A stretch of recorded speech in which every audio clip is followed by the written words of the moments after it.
Shalom and welcome back to God's Story, Our Story, Catholics for Israel's online Bible course. I am still Dr. Andre Villeneuve.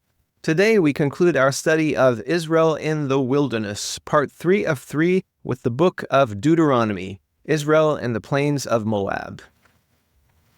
Recall that the entire Torah, or Pentateuch, has a chiastic structure. It begins with the book of Genesis, God creating Adam and Eve, placing them in the Garden of Eden, where they enjoy communion, blessing, fruitfulness together with God in covenant with Him. That is, until they sin. By sinning, God casts them out of paradise, and so begins the long exile of the human family. The rest of the book of Genesis tells us about the story of God raising up the patriarchs, Abraham, Isaac, and Jacob. Jacob, of course, becomes the father of the people of Israel, and by the end of the book, the descendants of Jacob resettle in Egypt because of the famine in Canaan. By the time we begin the book of Exodus, Israel's dwelling in Egypt turns to oppression and slavery. God shows up, takes his people out of Egypt, leads them to Mount Sinai, where he makes a covenant with them, adopting them as his firstborn son and making them his kingdom of priests and holy nation. With the covenant at Mount Sinai, God also gives them instructions to build the tabernacle, this place of worship where Israel will enter into communion with God, and in many ways the tabernacle points back to the Garden of Eden. It's full of symbolism representing this return to communion with God. The book of Leviticus is the book of holiness, and it gives Israel many instructions on how to offer sacrifices for the sake of receiving atonement for the forgiveness of their sins, instructions pertaining to the priesthood, and many laws of holiness, including sexual morality and other moral laws, laws for priestly holiness, the liturgical calendar of Israel, and much more, so that Israel may learn to live as God desires them to live, a life of holiness just as God is holy. Last time we studied the book of Numbers. We saw how the first 10 chapters of Numbers describe Israel preparing themselves for their departure from Mount Sinai. This includes the census of the 12 tribes, another census for just the Levites, the celebration of the Passover, and other preparations. As we said, there are many parallels between the book of Numbers and the book of Exodus. Exodus being the wanderings of Israel from Egypt to Mount Sinai, and Numbers being the wanderings of Israel from Mount Sinai to the promised land of Canaan. Following these 10 chapters of preparations, the Israelites set out in chapter 10 towards the land of Canaan, and what should have been a relatively short journey turns out to be an almost 40-year journey because of their sins, unfaithfulness, and unbelief. We hear about a lot of murmurings in the wilderness. We talked about the episode of the spies who were discouraged and discouraged the people from entering the promised land and even wanting to go back to Egypt. We talked about this dynamic in the human heart, this tendency to always prefer safety over the promises of God whenever these promises require a little bit of effort, faith, and courage on our part. We talked about the rebellion of Korah, much rebellion in the wilderness until the Israelites finally arrived in the plains of Moab. There they were challenged by the Moabite prophet Balaam, who tried to curse them, but in the end was only able to bless them, reaffirming God's promises to Abraham and to his descendants. The last third of the book of Numbers now is full of preparations for entrance into the land of Canaan, including the borders of the land, designating cities of refuge and Levitical cities, and much more. By the time we come to the book of Deuteronomy, we are still in the plains of Moab, and this entire book will take place in the plains of Moab just before Israel's entrance into the Promised Land. So just as we see parallels between Numbers and Exodus, we're going to see parallels between Deuteronomy and Genesis. And how?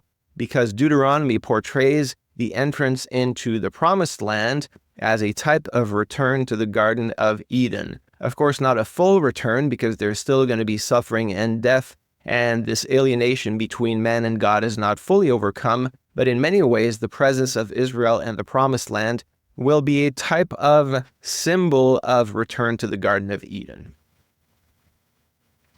Introduction to the book of Deuteronomy. This book is called in Hebrew Sefer Devarim, the book of words. And how do we get Deuteronomy? from the Greek Deuteronomium, which means second or repeated law. And this actually comes from Deuteronomy 17:18. This covenant of the book of Deuteronomy is interestingly distinct from the Sinai covenant. So is there really a second law? Well, it's not exactly a second law. It does build upon the law given at Mount Sinai, but Deuteronomy has about 200 laws, and more than 70 of them are completely new, and so they were not given in Exodus, Leviticus, or Numbers. Most of the book consists of 3 speeches by Moses on the plains of Moab, and the book has been considered to be the last will and testament of Moses, probably given in the last 5 weeks of his life or so.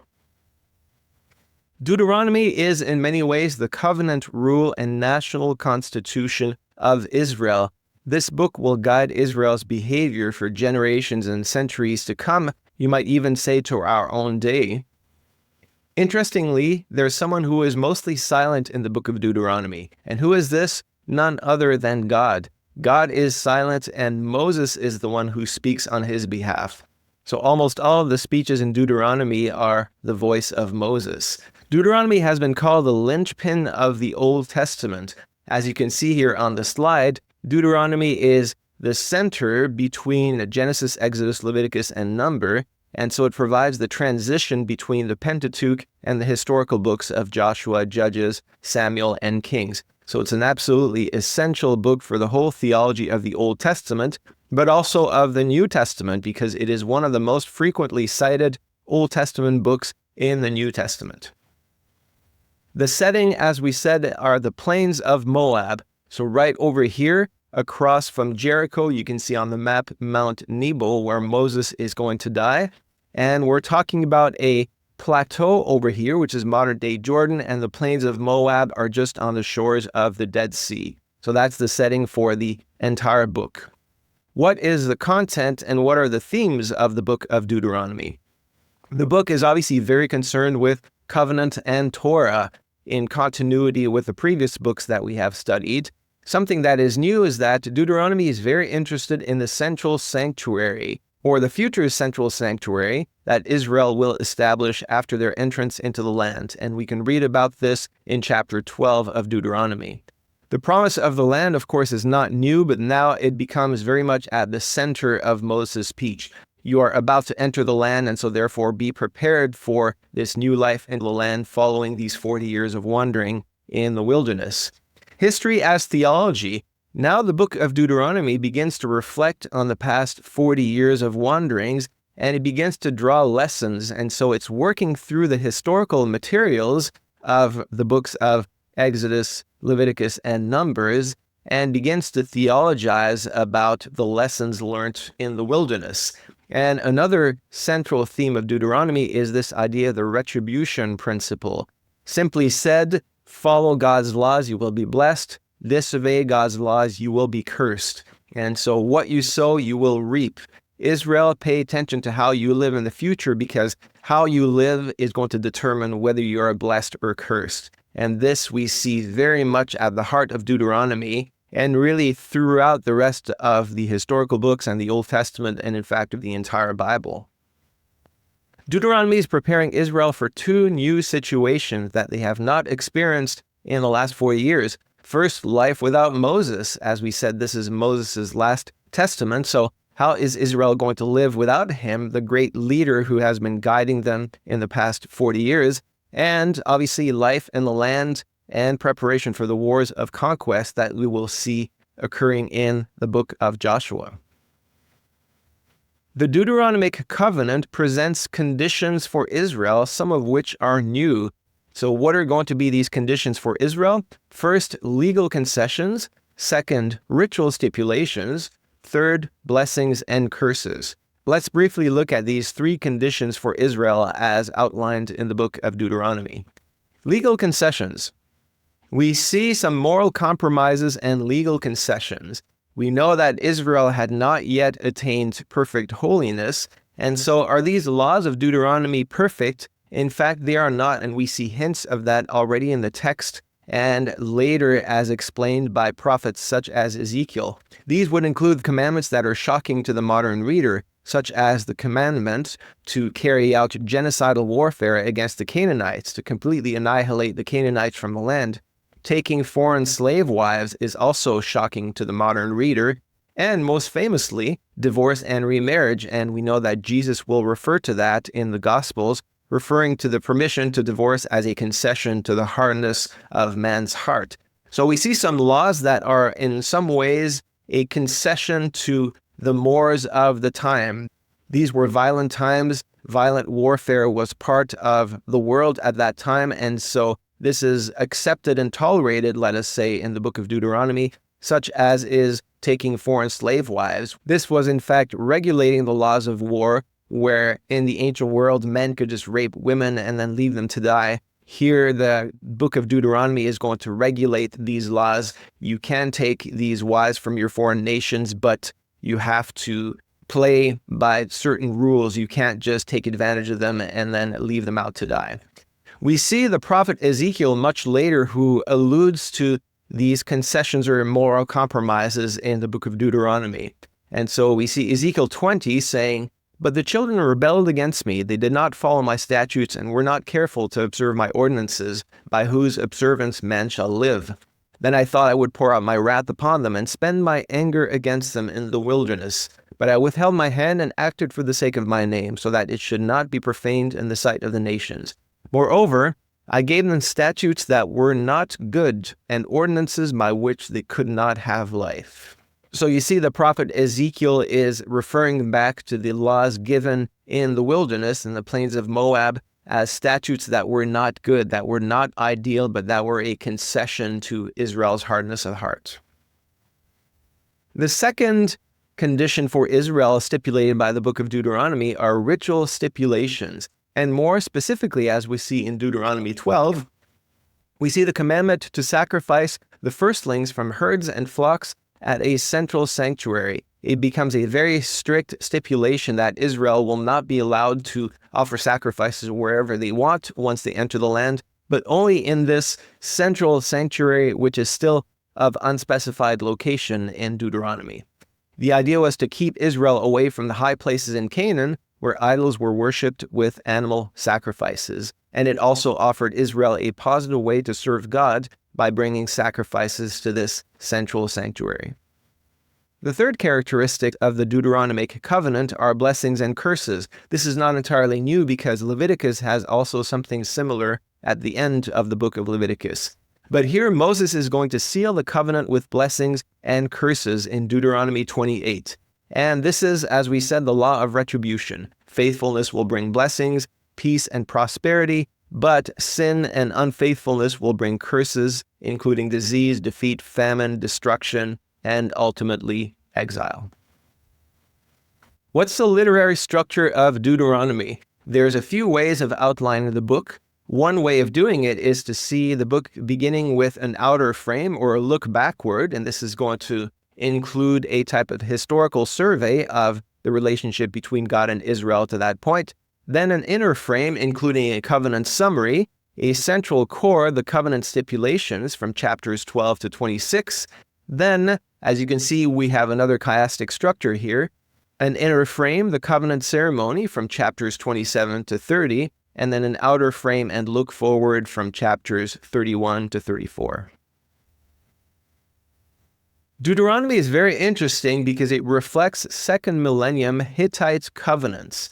So what is that? These ancient nations in the ancient Near East had specific forms of covenants that they made between one nation and another. And this typically had the following form. There was a preamble, then there was a historical prologue reviewing the history of the relationship between the two nations. Then there were some stipulations stating that each side would hold to certain conditions. There was a provision for deposit in the temple and a periodic public reading so that the people would not forget this covenant. The gods were called upon as witnesses, and there were curses and blessings. In other words, if one of the party failed to keep his part of the deal, this would unleash curses upon this party. But if both parties would keep their commitments, then both would be mutually blessed. So how do we see this in Deuteronomy? We're going to see Deuteronomy beginning with the preamble, stating who is the covenant mediator, namely God. A historical prologue follows, including the covenantal history of the relationship between God and Israel. Then we have stipulations about the covenant life of Israel from chapters 5 to 26. This is going to include the Great Commandment, the Shema Israel, Hear, O Israel, the commandment to love your God with all your heart, all your soul, and all your strength, and then ancillary commandments from chapters 12 to 26. Then in chapters 27 to 30 of Deuteronomy, we see sanctions and the covenant ratification, including a ceremony, blessings and curses, a covenant oath, and a call to decision. Finally, we see a dynastic disposition, providing for covenant continuity. This is going to include the deposit of the document and a periodic public reading and a list of witnesses, which in this case will be the heavens and the earth. So what we see here is that the book of Deuteronomy looks a lot like ancient Near Eastern covenants, and especially second millennium Hittite covenants. As you can see here, title or preamble, prologue, stipulations, deposit of the law, witnesses, blessings, and curses. So you can see that Deuteronomy looks a lot like the later Hittite covenants of the late second millennium BC, and this seems to indicate that the book of Deuteronomy was probably written around that time in the late second millennium BC, unlike what some critical biblical scholars would say Deuteronomy was written much later, around 620 BC or so. A more detailed way of outlining Deuteronomy would be by the speeches of Moses. His first speech runs from chapter 1 to 4, including the preamble, as we said, the historical prologue, exhortation, introduction to stipulations, and the cities of refuge. The second speech by far is the longest, from chapters 4 to 28, and that's going to include the restatement of the Decalogue and its stipulations, covenant sanctions, blessings, and curses.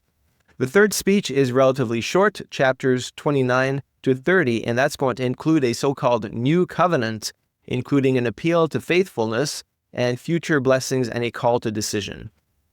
The end of the book gives us the last acts of Moses, the transferal of authority to Joshua, the Song of Moses, blessing of Moses, and the death of Moses and Joshua taking over the leadership of Israel. So let's begin with Moses' first speech.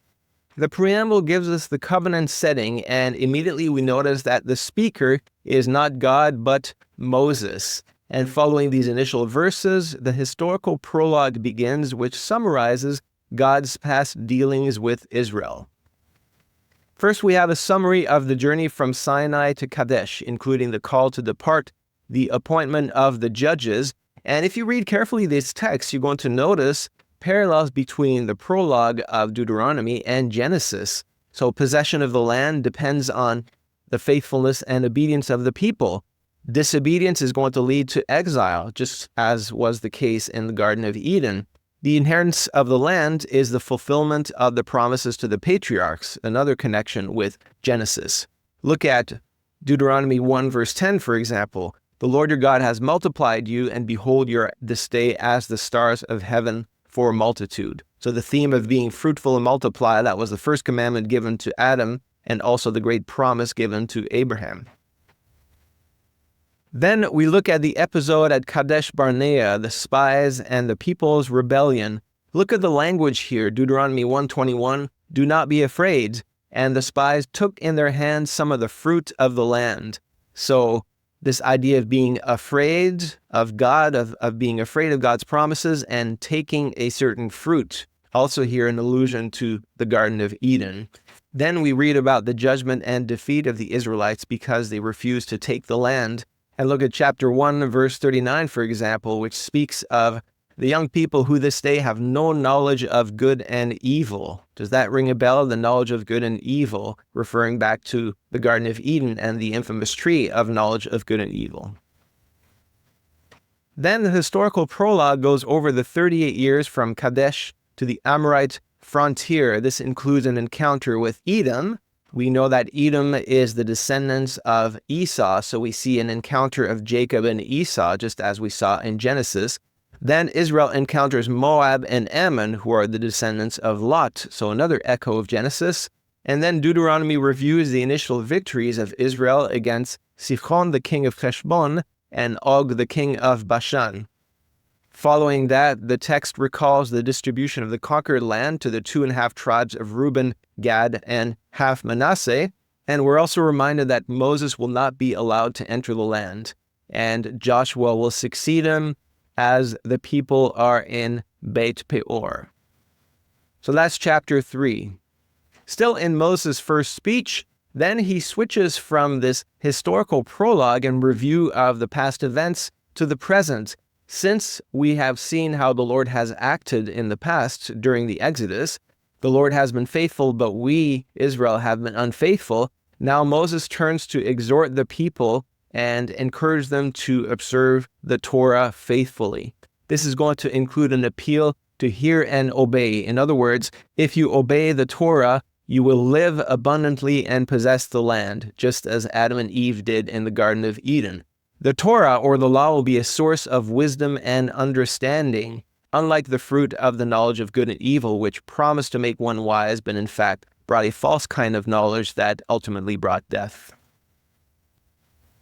Moses then reminds Israel to remember God's appearance at Mount Horeb, or Mount Sinai. Remember the covenant that he made. Remember his divine presence among you. Remember the voice of the Lord. And because you remember the Lord, then be careful not to fall into idolatry. So we're in chapter 4, verses 15 to 24. And if you notice the progression of idols that Moses describes here, it's going to follow the reverse order of creation. And so don't worship any image looking like male or female, or like any of the animals or creeping things, or like the sun, the moon, and the stars, and so on. So we see a reversal of the order of creation. Because what is idolatry ultimately? It is worshiping the creation instead of the Creator. What will be the consequences of idolatry? Exile, but exile will not be the last word. There will be a return. So here, for the first time, Moses calls upon the witnesses of this covenant, heaven and earth. In other words, he's calling all of creation as witnesses to this covenant between God and Israel. And just like in the Garden of Eden, disobedience and idolatry will lead to exile, but if they repent, the Lord will restore them back to their land.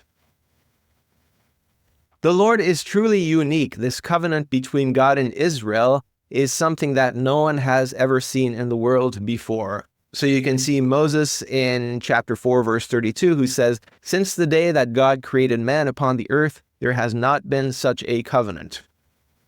Out of heaven he let you hear his voice. On earth he let you see his great fire. Both heaven and earth have not seen such a covenant between God and man." So Moses exhorts Israel to keep the covenant so that you may prolong your days on the land which the Lord your God gives you forever. Once again, keep the commandments, you will possess the land, just as in the Garden of Eden. This first speech concludes with a reminder of the cities of refuge in the Transjordan. So by chapter 4, verse 43, we've concluded this first speech of Moses. Now we come to the heart of the book, Moses' second speech, which runs from Deuteronomy 5 to 28. Following an introduction, we revisit something that we've seen before. So it's the restatement of the Decalogue, the Ten Commandments, and its stipulations. So this whole central section of Deuteronomy is going to be an expansion of the Decalogue. The Ten Commandments are restated in chapter 5, along with the people's response. And this response confirms Moses' mediation between God and the people of Israel. Following the restatement of the Ten Commandments, we come to the great commandment and the great creed in the Jewish faith known as the Shema Israel. Hear, O Israel, the Lord our God, the Lord is one, and you shall love the Lord your God with all of your heart, all of your soul, and all of your strength. So we see here a shift from the past to the present. The Shema is called the commandment in Deuteronomy. It's the commandment from which all the other commandments derive. The Shema is the source of life, of goodness, of fruitfulness, and the key to abundant life in the land, just like in the Garden of Eden, and just like the tree of life. In other words, the Torah now is the new tree of life. So the Shema implies believing, obeying, and understanding. Its essential obligation is to believe in God and to love Him. So what does it mean to love the Lord your God with all your heart? The rabbis say this involves all of our emotions, our inclinations. What does it mean to love the Lord your God with all of your soul? This means with your intellect and even with your life. We know that nephesh in Hebrew, soul, means both soul and life. So it implies even the willingness to martyrdom for the sake of the Lord. And what does it mean to love the Lord with all your strength? This points to material resources, to love the Lord with all of your belongings, all of your possessions, your resources, your money, and your property. So how is Israel to love the Lord? Can one command one's emotions to love someone? Well, loving the Lord for Deuteronomy is keeping the Lord's commandments and passing them on to one's children. And that is really the second section of the Shema in these initial verses of chapter 6. The Shema also includes the tefillin and mezuzah. You can see on the images here, the tefillin would be the prayer shawl and the phylacteries that Orthodox Jews to this day wrap around their arm and put on their forehead with a little scroll of the Torah. And so this is going to remind them every day of the Lord's commandments. And the mezuzah plays a similar role. This is this little box that they would put along their doorpost. And so every time they walk in and out of their house, they remember the importance of keeping the Lord's commandments. Remember that keeping the commandments is the way by which Israel is to love the Lord their God. This section also warns Israel to beware of prosperity. Fear God and don't forget him by falling into idolatry and observe the commandments to be well. And this also includes the obligation to teach your children. There is a very strong emphasis on the importance of memory and oral tradition by word of mouth. The next few chapters continue to expand on the commandment of the Shema, or to love the Lord your God with all of your heart, all of your soul, all of your strength. This involves being separated from the Canaanite nations and their God. Israel is forbidden from intermarrying with the Canaanites because Israel is called to be a holy people, unlike the Canaanites. Israel is chosen because God loves them. So really, for the first time in the Bible, this is the book that expresses God's love for his people and reiterates again and again how God will give them covenantal blessings and fruitfulness. Therefore, the Israelites should not be afraid of the Canaanite nations because God will deliver them into their hands. In chapter 8, Deuteronomy continues by warning Israel against forgetting the Lord. They have to keep the commandments. Why? So that they may live and be fruitful and multiply, just as it was in the Garden of Eden. The 40 years and the manna were a test similar to the tree of knowledge. And here we have the famous verse that man does not live on bread alone. And so manna is linked to the word of God. God is also going to provide clothing for the Israelites, and the blessings of the promised land will be analogous to the blessings in the Garden of Eden. In other words, what was lost in Eden is restored in the Torah. Once again, there's a warning against the lure of prosperity, lest their hearts be lifted up and they forget the Lord. And remember the fiery serpents and scorpions in the wilderness. And if you fail to follow the Lord's commandments, this will lead to death. Recalling the past, arguments against self-righteousness. This is always a snare among God's people. Moses reminds Israel that God will not drive out the Canaanites because of Israel's righteousness, but because of the wickedness of the Canaanite nations. And in fact, Moses reminds Israel of their claim to shame the golden calf. Remember your own rebellion, your own original sin, Israel, and how Moses saved the day by his intercession. Moses reminds them of other instances of rebellion and how he interceded also in these situations. He reminds them of the new tablets of the Ark of the Covenant, how Aaron died and how God established the Levites as the priestly class. And then Moses exhorts them to fear and love the Lord. For the Lord loved you first. And here we see this first hint of a surprising command. Moses reminds Israel that they are to circumcise the foreskin of your heart. So the circumcision of the heart, this is the first time it is mentioned here in the scriptures, and we will see at the end of Deuteronomy it is repeated and still later in the prophets. Remember, Israel, that God has raised you up. You were initially just 70 people who came down to Egypt, and now you have become like the stars of heaven for multitude. Another echo of Genesis. So love the Lord and keep the commandments to live in the land. We're in chapter 11. Learn from the signs God did in Egypt. Keep the commandments to live and prosper in this land, which will be like the Garden of Eden. The second passage of the Shema is found in this chapter. If you love God and keep the commandments, this will be the key to reign and prosperity in the land. Idolatry will lead to drought and barrenness, and so lay these words in your heart and soul. Loving God and keeping the commandments will be the key to the successful conquest of the land, and you're going to have that choice between blessing and curse, and therefore you must choose blessing. It's the first hint of what will be repeated at the end of the book.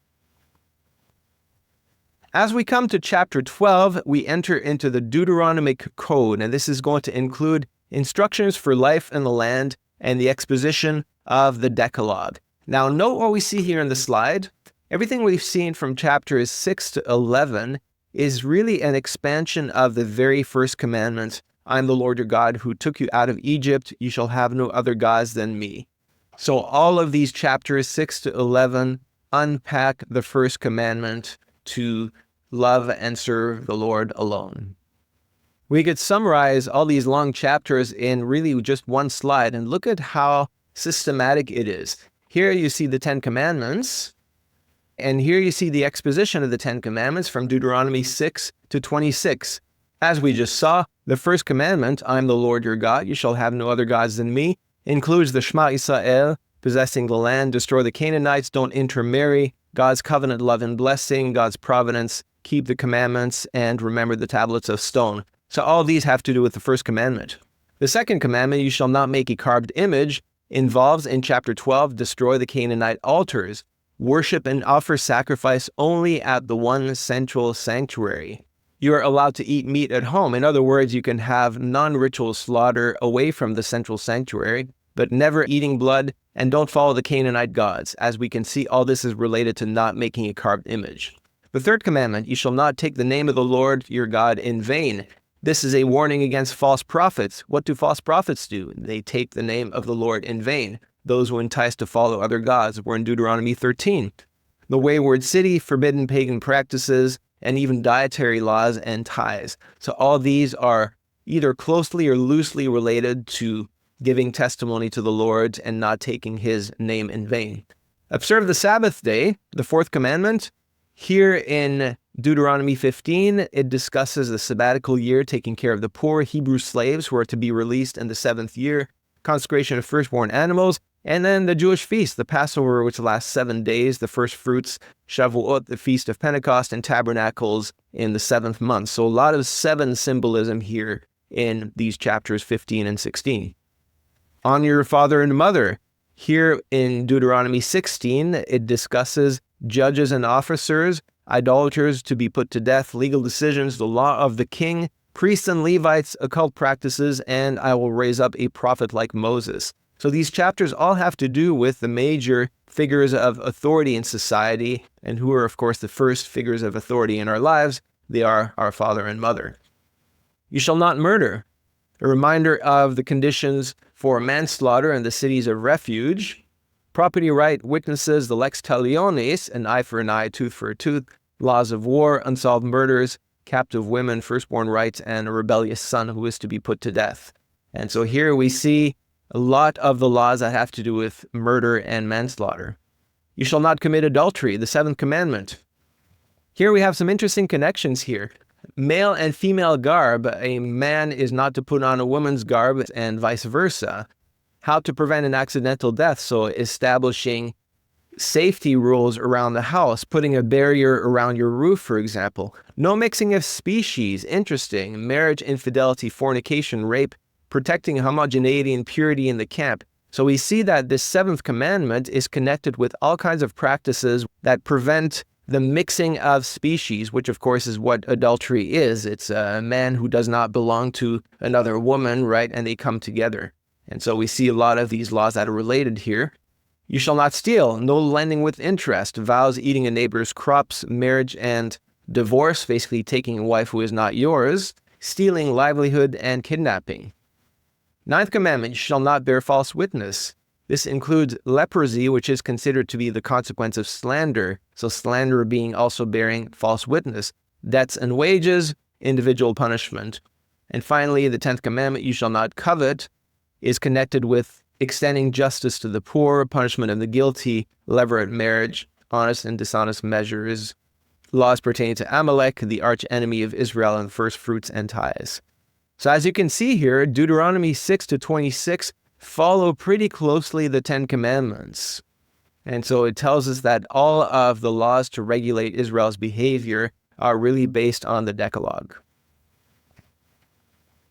We're still in Moses' second speech. As we come to chapter 27, we come to the covenant, ceremony, and sanctions. After entering the land, the Israelites are to set up stones, an altar, and offer sacrifices on Mount Ebal.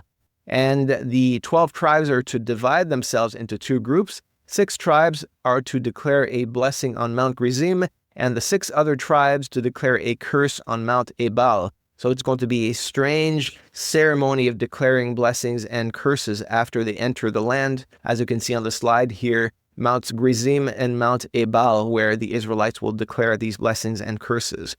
The Levites are to pronounce 12 curses for disobedience to specific stipulations. Chapter 28 is the great chapter of blessings and curses. As we said, this is going to be the guiding stipulations for Israel's life after they enter the land. The blessings that will follow obedience, fruitfulness, victory, health, and prosperity. It's the classic carrot and the stick. Follow my commandments, you're going to receive all these blessings. Unfortunately for Israel, the stick is quite a bit longer than the description of the carrot in this chapter 28 of Deuteronomy. So just 14 verses of blessings, but many more verses of curses that will follow disobedience. And these will include barrenness, defeat, disease, poverty, foreign invasions, cannibalism even, destruction, exile, and even a return to Egypt. So the complete undoing of the Exodus will be the consequence of failing to observe the covenant. Contrast these curses of this decimated population in exile with the promises to Adam and Abraham in Genesis. So the exile that followed Adam's sin in the garden. And also these promises are unconditional to Abraham, and so God promises blessings to Abraham, but if the people of Israel fail to observe God's commandments, there will be some severe consequences. So here we have Deuteronomy 28, verses 58 and 64. If you do not carefully observe all the words of this law that are written in this book, the Lord will scatter you among all peoples from one end of the earth to the other. Deuteronomy 29, we arrive at Moses' third speech. And here, surprisingly, we hear of a new covenant. Oh, I thought the new covenant started with the Gospel of Matthew. Indeed not.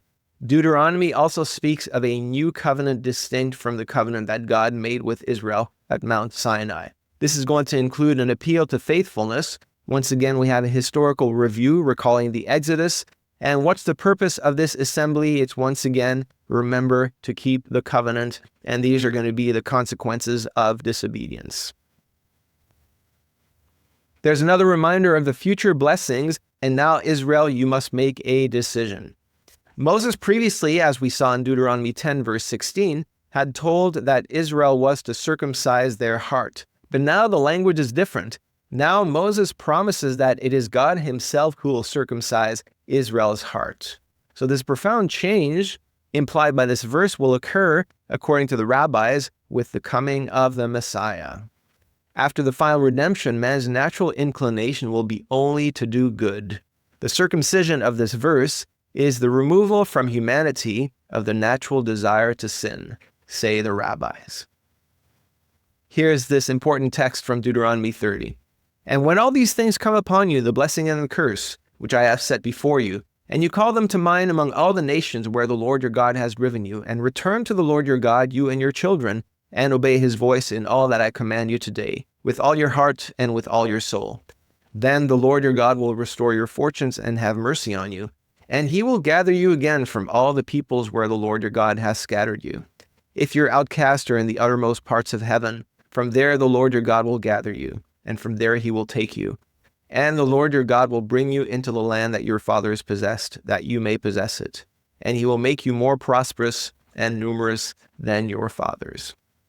What's astonishing about these words is that it's not just a warning about exile, but it's really a prophecy about the future exile. It's not if, but when all these things come upon you, the blessing and the curse, and when you are among the nations, when you are exiled. So it sure sounds like it's going to happen, not in a deterministic fashion, as if Israel has no choice, but the Lord knows the future, and he knows that Israel will be unfaithful. And so even if they are out in exile, if they return to the Lord their God, God will return them back to himself and back to the land. So it's a beautiful promise of restoration, even after Israel fails to keep the covenant. And the Lord your God will circumcise your heart and the heart of your offspring, so that you will love the Lord your God with all your heart and with all your soul, that you may live. Not only the Lord will return Israel back to their land, but he will effect in them this inner transformation, this profound changing of the heart. Moses previously told Israel to circumcise your heart. Now Moses promises that God is the one who's going to do it. Much later, we see the prophet Ezekiel who says something very similar, saying, I will take you from the nations and gather you from all the countries and bring you into your own land. I will sprinkle clean water on you, and you shall be clean from all your uncleannesses, and from all your idols I will cleanse you. And I will give you a new heart, and a new spirit I will put within you. And I will remove the heart of stone from your flesh, and give you a heart of flesh. And I will put my spirit within you, and cause you to walk in my statutes, and be careful to obey my rules. You shall dwell in the land that I gave to your fathers, and you shall be my people, and I will be your God. So the gift of the new heart, the circumcision of the heart, and the outpouring of God's Spirit upon his people. Still in Moses' third speech. Now, Moses says that observing the commandments is not impossible. This is a beautiful passage that I really love. It's not beyond human attainment. It's not in heaven that we should say, who's going to find it? It is here on earth. It is close to you, and so it is possible to observe God's commandments. That's the message of Deuteronomy 30, verses 11 to 14. But you must obey. The importance of obedience is underlined here, and therefore choose life that you may live in the land that the Lord your God is giving you. The first exhortation to choose life is found here in the book of Deuteronomy. God sets before his people life and death, blessing and curse, and therefore choose life that you may live. There's this famous passage. I call heaven and earth to witness against you today, that I have set before you life and death, blessing and curse. Therefore choose life, that you and your offspring may live, loving the Lord your God, obeying his voice, and holding fast to him. For he is your life and length of days, that you may dwell in the land that the Lord swore to your fathers, to Abraham, to Isaac, and to Jacob, to give them. So a beautiful invitation to choose life and receive God's blessings. Deuteronomy 31, we arrive at Moses' last acts. It's the time to transfer his authority. There's an exhortation and presentation of Joshua, followed by the 7th year covenant renewal ceremony that is laid out here in 31 verses 9 to 13. The commissioning of Joshua and commandment to write a song that is going to preserve God's words. So Moses exhorts the Levites to preserve God's words in the Torah. Chapter 32 is the Song of Moses. It's a song that's not very flattering to Israel. It exalts God's trustworthiness and faithfulness, but Israel's lack of faith and fickleness throughout these years in the desert, and presumably what's going to happen in the future as well. So the song is laid out in chapter 32. Then we have a short narrative interlude where Moses has an exhortation to obedience and the announcement of Moses' coming death.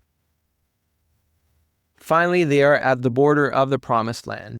Behold, the land of Canaan, which I give to the children of Israel as a possession.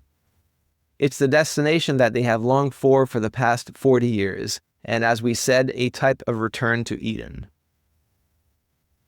It is time for Moses to die. He blesses the 12 tribes, and the death of Moses is recounted in chapter 34. Moses is buried, and the transition to Joshua is complete. And this concludes the book of Deuteronomy and the Pentateuch. But before we part for today, it's good to remember that God promised yet another new covenant in the future. So God promises to establish a new and greater covenant with Israel.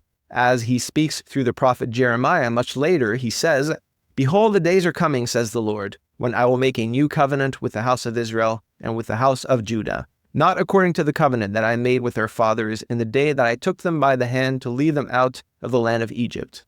I will put my law in their minds and write it on their hearts, and I will be their God, and they shall be my people. We know that this will happen many centuries later when God will raise up a new prophet like Moses. As we see in Deuteronomy 18, when the Lord said, I will raise up for them a prophet like you from among their brethren, and will put my words in his mouth, and he shall speak to them all that I command him, and it shall be that whoever will not hear my words, which he speaks in my name, I will require it of him. And we know that Jesus in the Gospels is called truly the prophet who is to come into the world. Just like Moses escaped death in infancy, Jesus will escape death in infancy, fleeing the massacre by King Herod, who killed all the newborn in Bethlehem.